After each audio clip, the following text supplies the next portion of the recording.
Hello, Eagle fans. This is Calvin Barnes from the NCCU Sports Network. Welcome back to Where Are They Now, where we interview former student athletes and see what they're doing post-NCCU. Joining me today for the men's tennis program is no other than Stephen Allsop. Stephen was voted to the 2009-2010 CoSIDA Academic All-District Men's at-Large team. In 2008, he finished runner-up in the Virginia State Invitational to his teammate, Bryan Jackson.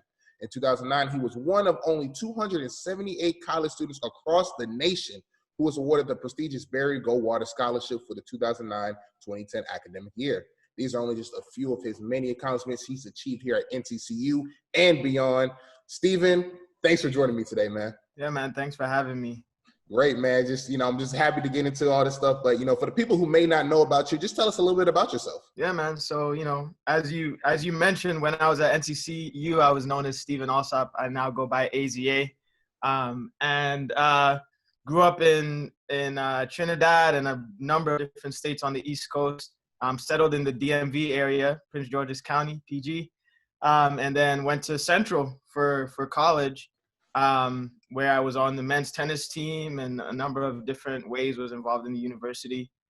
Majored in biology and minored in jazz studies and philosophy, and then went on to do an MD PhD program. I did my MD at Harvard and then a PhD in neuroscience at MIT. And now I'm at Yale in the Department of Psychiatry in the Neuroscience Research Training Program, where I do research that is focused on understanding the social brain. How does the brain allow us to engage in social behaviors, and what does that teach us about the kind of society that we live in, and ways to intervene to make it better, and provide clinical care to clients in the Department of Psychiatry. Great, man. In addition to that, as you can see, I'm in my studio. I do music. I'm an artist, recording artist. I put out 3 albums in the last basically 2.5 years. I'm currently working on a single. So yeah, man, I'm just trying to, pursue my passions and make an impact. So what would you say is your favorite moment at NCCU being as a tennis player? Yeah, man, there's so many great moments being a part of that team, and being a part of the transition from Division II to Division I was really special. I think one moment I can particularly remember was a doubles match with my partner, Jose Fabara, who I call Chancho. And we were playing, I don't even remember what school it was another North Carolina school. And they were, supposed to be better than us. And it was just one of those games where, one of those matches where, so all the things that we had been working on over the season, it was late in the season, all the things we'd been working on just started to click. And we were able to beat that team. It was just we were in such a flow state. And I just remember the excitement of that. That was an away match too. But like I said, man, being a part of the tennis team was such an incredible experience. There's so many great memories, traveling to Myrtle Beach for tournaments. Yeah, it was great. So talk about, seeing that transition when you were coming in, seeing the D2, and now seeing it, being a Division I tennis program. Yeah. I think for me, it was a double surprise in a sense because I was a walk-on. And so when I walked on, we were at D2. That was my freshman year. And that was pretty competitive. I would say, I played in the 6th spot, and I was able to win some matches. You mentioned, one of the tournaments that I did particularly well in. And then we transitioned to D1, and, the level of competition kind of went up. So we were playing Duke, we were playing UNC Chapel Hill, we were playing NC State, really heavy hitters in the ACC and in other conferences.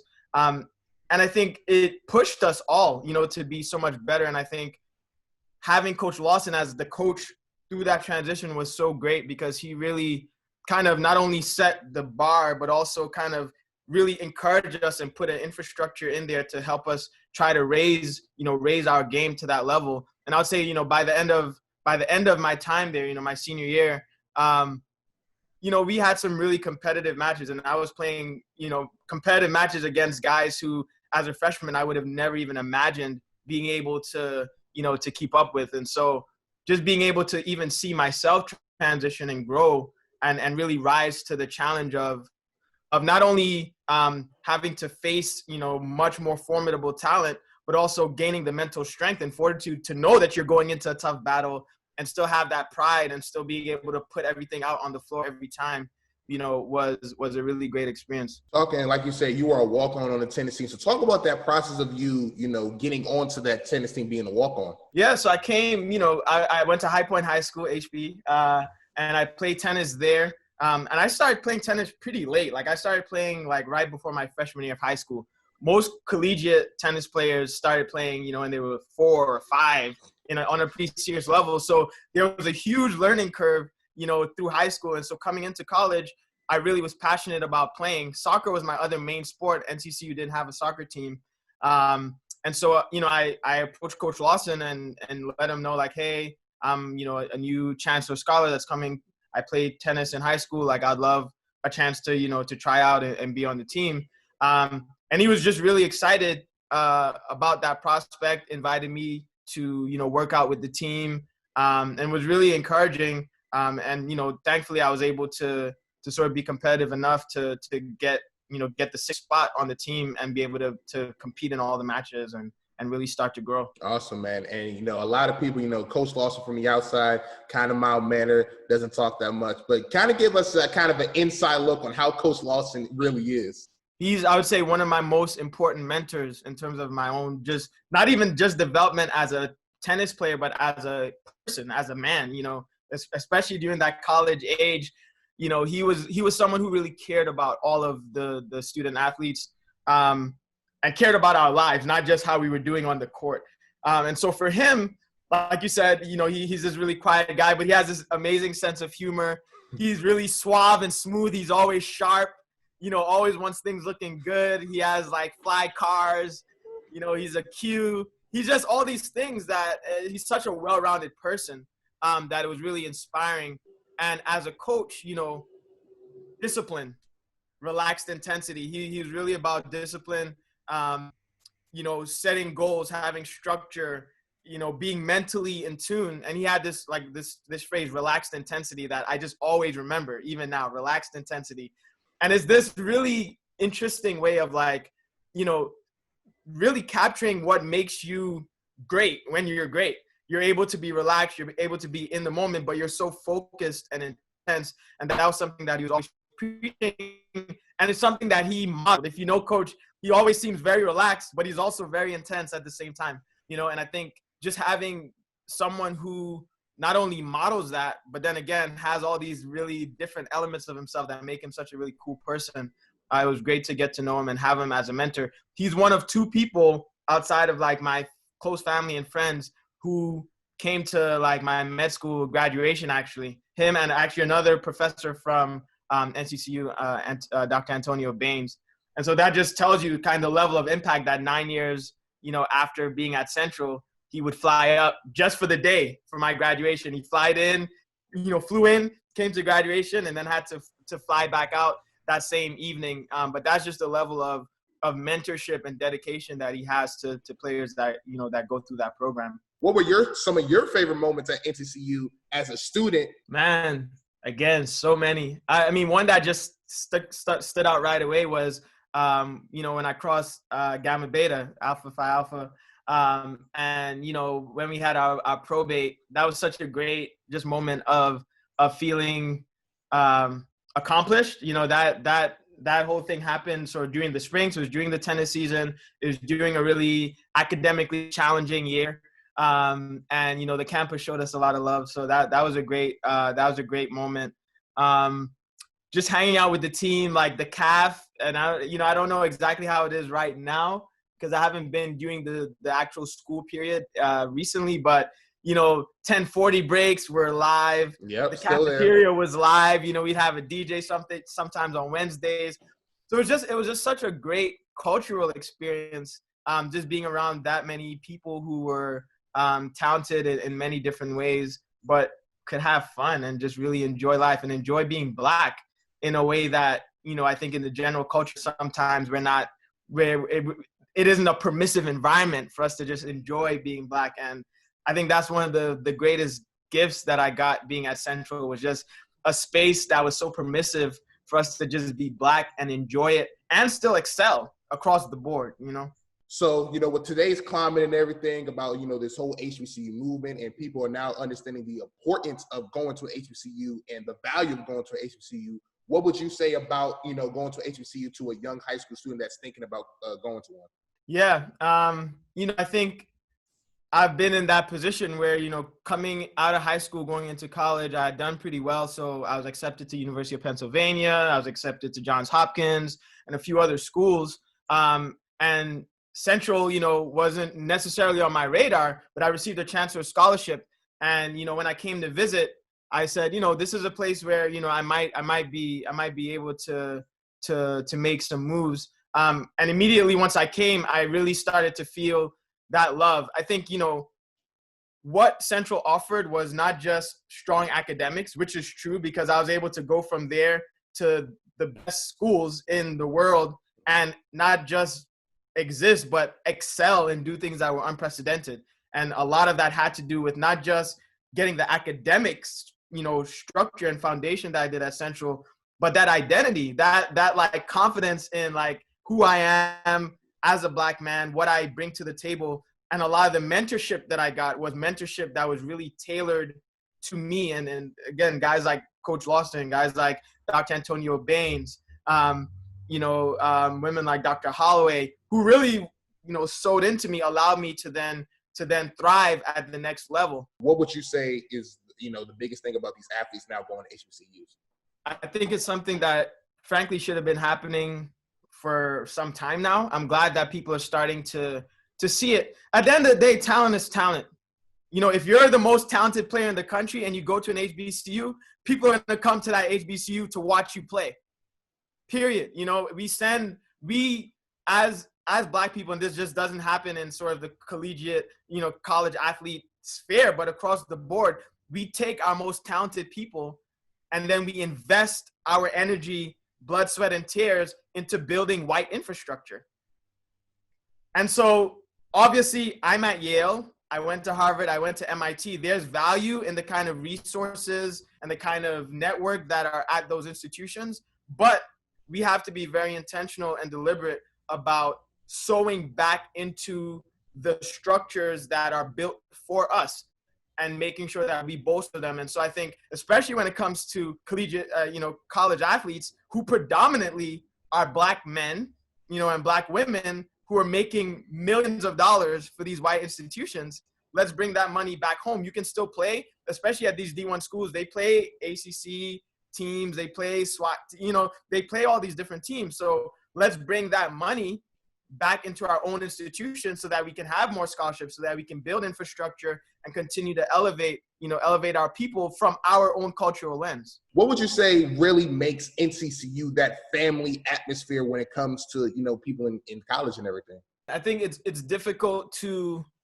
define, right? It's kind of like, how do you define love or Blackness? It's such a broad thing, but I think it was just this attitude of it's true acceptance and inclusion, right? It's not, oh, this is an affirmative action case, or it's not like, hey, let's get our heads together and figure out how we can make our student population more diverse and how we can be equitable and inclusive. It's like, no, you actually belong here. You can look around and know that you belong here. And whether or not you're coming from a super affluent, Black family where your dad is a doctor and your mom's a dentist, or whether or not you grew up in the Bull City, in the projects, we're all here and we're all trying to get after it. And we all kind of accept each other and we all can find our groups. We all can find our niche in a way that's really accepting. And I think it's really cultural. It's the fact that like, it's an institution that was built not just with these model, the model of like truth and service, but it's really like for us, like how do we take our people and give them tools to succeed within the broader framework of society? And I think that cultural lens is a really different cultural lens than how do we try to include these people that this institution and infrastructure wasn't built for. And I think that's something that's hard to kind of put on paper, but it's something that you can absolutely feel. And so, like I said, once I visited the campus, I immediately felt something that I hadn't really felt at other places that I visited. And so I think that family atmosphere is a part of like the DNA, of the institution because of the foundation, the values that Dr. Shepard had in mind when the school was founded. And like you said, like that family atmosphere, and you talked about earlier how you use the tools to start going into Harvard.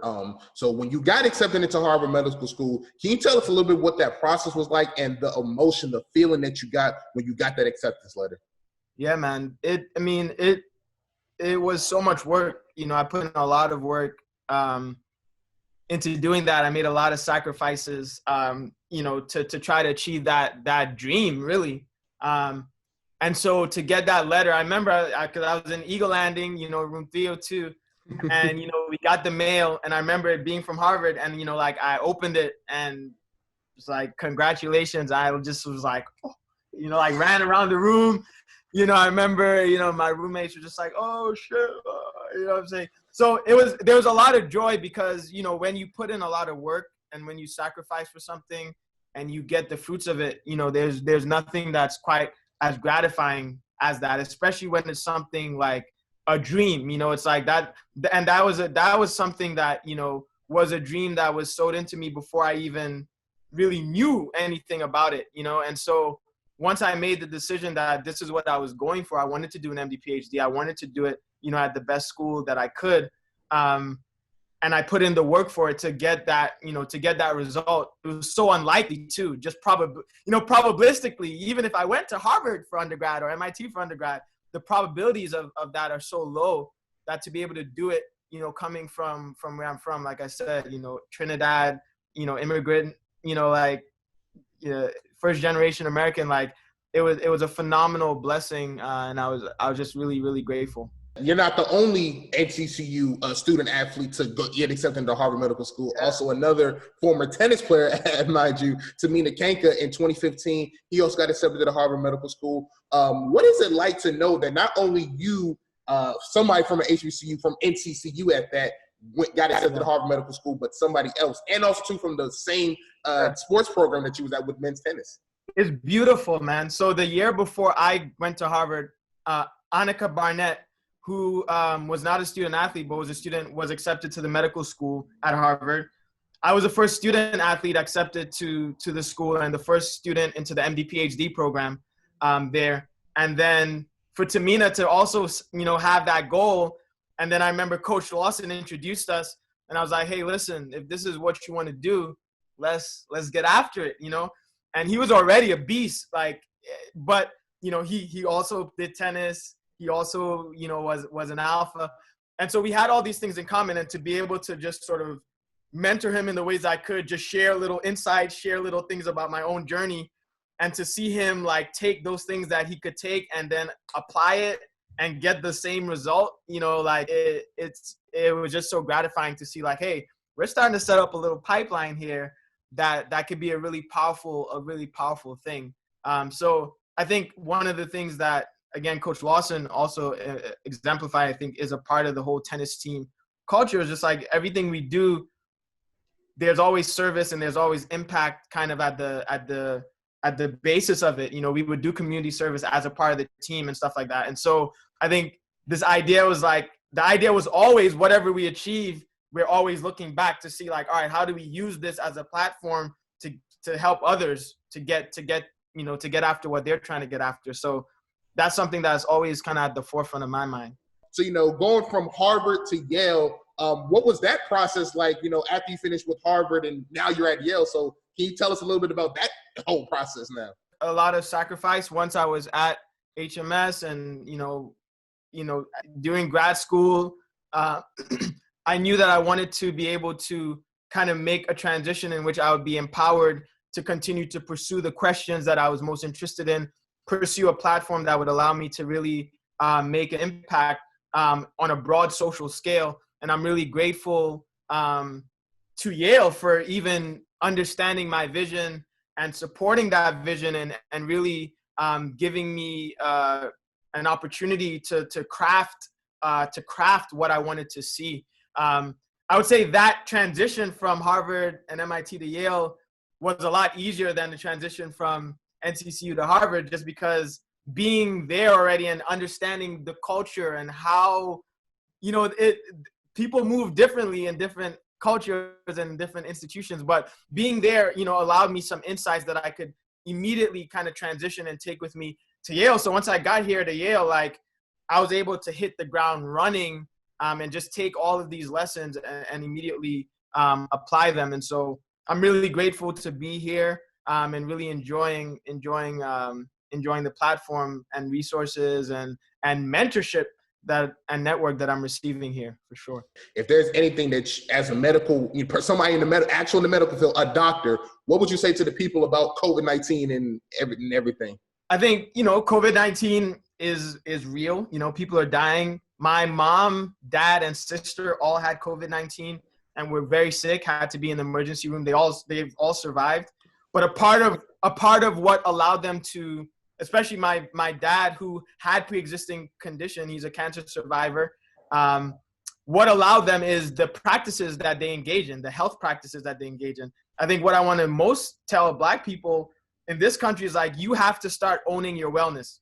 Again, the medical infrastructure, the medical system was not designed for you.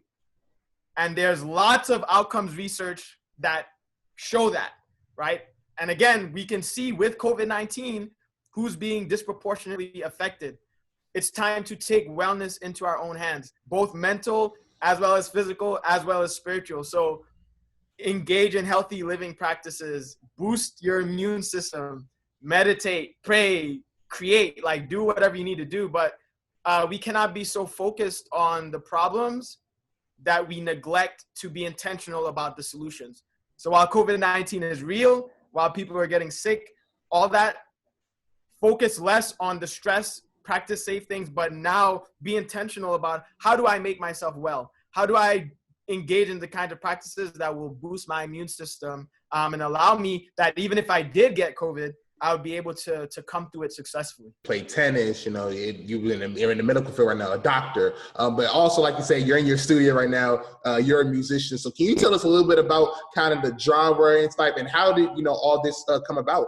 Yeah, man, I've always been into music since I was young. I think I wrote my first song at like 5 or 6 or something, so music has always been a great tool, both as a therapeutic. Before I really understood that it was self-therapy, I was using music in that way. And then, I think once I got to high school, like I was in, marching band, concert band, choir, all that stuff. My dad's a minister, among other things. So I grew up in church, playing drums, keys, all that stuff. So when I came to Central, I actually minored in jazz studies as a biology major. And that was a great experience to be able to participate in the music department, take vocal classes, piano classes. And once I moved up to Boston for the MD-PhD program, continued, doing music and became sort of a professional musician in the city. And then about 2.5, 3 years ago, really started making my own music as an independent artist. Started my label with one of my childhood friends, Renaissance, and began putting out my own music. And started building a following in DC and Boston, and now here, in New Haven. And now we have our own studio here. People come by, we record. And so it's been a beautiful part of my journey, and something that at some point people said, oh, you're going to have to stop. If you're going to be a serious scientist or a serious, physician, you're not going to be able to do music. And I kind of really just rejected that, because it is who I am. All these things I do are really intrinsic to me, my own passions and identity. And so being able to really chart that path forward and show people like, yo, there are no constraints or limits on who you are. Who you are is who you are, and you should manifest that in all the ways that make sense to you and your vision. And, being able to do that, having, a partner that's supportive, having infrastructure and people around me that are supportive has been great, and allowed me, to be able to really pursue this dream of being a successful artist while also still, being a great physician and a great scientist. What were some of your inspirations as an artist? Who are some of your inspirations being a musician and being an artist? Bob Marley was one of my earliest sort of musical heroes, not just because of how great of a songwriter and singer he was, but what he stood for message-wise and lifestyle-wise. And he really honed in on like, this is who I am, and I'm going 100%. And I really respected that. I'm looking around. I have Miles Davis, John Coltrane, Herbie Hancock, Jay-Z, Kanye. I know a lot of people hate Kanye. I'm still the musical kind. He's still, whether you hate him or not, he's a musical genius. You know what I'm saying? So he was definitely an early inspiration. So yeah, man, Robert Glasper. So there's so many different genres that I've drawn musical inspiration from, but those are some of the people that really kind of stand out, not just because of what they've done musically, but also kind of what they stand for in terms of just being authentic to who they are, you know. Talk about some of your inspirations, all those people. If you were stuck on an island and can only listen to 3 albums, what 3 would they be? I'm not going to be able to pick 3, but it's going to be probably Rastaman Vibration or Exodus by Bob Marley. A Love Supreme by John Coltrane. It's tough. Maybe College Dropout. I don't know, man. It's hard to limit it to 3, but I'll go with those 3. But yeah. You know, also as a musician, as an artist, what would you say is your favorite instrument that you played? Keys. You know, keys it's kind of like my primary in vocals, but I play bass as well. I play drums as well. But I think keys is kind of like my first love in terms of instruments. Yeah. So on average, how long would you say it would take you to come up with the song, depending on everything, like on average? So it depends on what kind of song it is. Like part of the process that we're engaged in now, so my primary producer, T-Waves at In The Lab Productions, like he'll send me an instrumental. If it's a vibe, you know, I can have the entire thing kind of written, recorded, mixed, you know, in maybe an hour and a half. So, you know, that's pretty efficient. Other songs, you know, it might take, you know, a couple of days while I rework some of the words, rework some of the chords and stuff. But usually if it's a song that really is a vibe, like it happens pretty quickly. You know, everything kind of comes together pretty quickly. Being an alum of NCCU, you know, what does that mean to you when you go out in public and, you know, people find out, or you tell people like, hey, you know, I went to NCCU, I'm an Eagle Pride and Amplified. So what does that mean to you being an alum from NCCU? Again, it goes back to this idea that like who we are as Black people is something that, you know, it's very powerful, and it's something that we cannot allow majority society to put constraints on. And so when I tell somebody, oh, you know, where'd you go to college, right? If it's someone who's meeting me sort of in this context now, they're like, oh, you're right, yeah, you did this. What college did you go to? Like, I went to North Carolina Central University, a historically Black college and university in Durham, North Carolina. You know what I mean? And sometimes they don't even know, you know, what they may or may not have heard of it. More recently, people have been, because, you know, the basketball team, the football team and stuff like that. So people are getting hit. But to me, it's a sense of pride to say, like, I was educated at a historically Black college and university and was able to do unprecedented things because of that education. And so don't look down on an HBCU because it's Black, because that's actually what's capable of being produced there with the right mentality and the right mentorship. If you can tell a graduating student athlete at NCCU or a younger student athlete who's thinking about going into an Ivy League school post NCCU, what would you tell them? Do it. Like, you know, I think it's doable. You know, I'm not this super special person. I'm someone who identified a goal and worked very hard towards that goal.